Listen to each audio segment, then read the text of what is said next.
Assalamualaikum warahmatullahi wabarakatuh. Perkenalkan, nama saya Muhammad Irfan Fatoni, NIM E2019-2327. Di sini saya bertugas untuk memaparkan tentang pengklasifikasian sektor industri kreatif.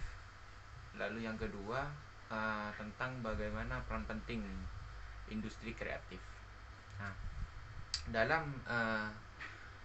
dalam KBLI, kalau teman-teman ingin mendaftarkan izin usaha atau pembuatan NIB, teman-teman akan disuguhkan yang pertama KBLI, yang artinya klasifikasi baku lapangan usaha industri. Dalam KBLI tersebut terdapat 14 sektor ekonomi industri kreatif. Yang pertama periklanan, yang kedua arsitektur, yang ketiga pasar barang seni, yang keempat kerajinan, yang kelima desain, yang keenam fashion, yang ketujuh video film fotografi, yang kedelapan permainan interaktif, yang kesembilan musik, yang kesepuluh seni pertunjukan, yang kesebelas penerbitan dan percetakan, yang kedua belas layanan komputer, yang ke-13 televisi dan radio, lalu yang terakhir riset dan pengembangan. Nah, dari ke-14 sektor tersebut teman-teman bisa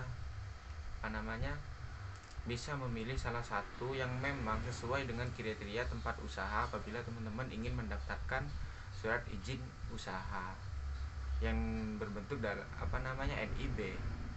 Nah, NIB tersebut sebenarnya sebagai pintu masuk teman-teman untuk mendapatkan situ, siup, semuanya itu ada dalam NIB.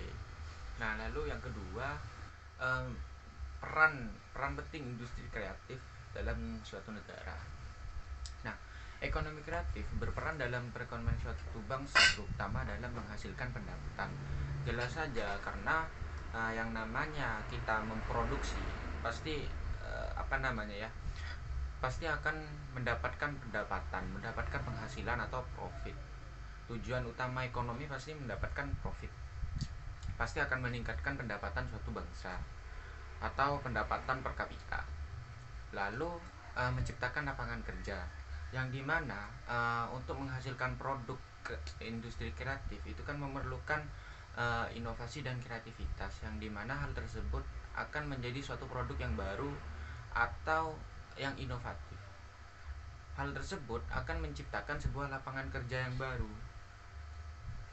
Lalu yang ketiga, meningkatkan hasil ekspor, yang dimana apabila kita mempunyai produk atau produk-produk yang baru dan di luar negeri tidak ada produk yang sama, otomatis luar negeri juga akan melirik produk kita. Nah, hal tersebut bisa menjadikan advertensi bagi negara kita dan meningkatkan angka ekspor dari negara kita ke negara lain, karena produk-produk yang kita ciptakan dari hasil kreativitas dan inovasi tersebut. Lalu meningkatkan teknologi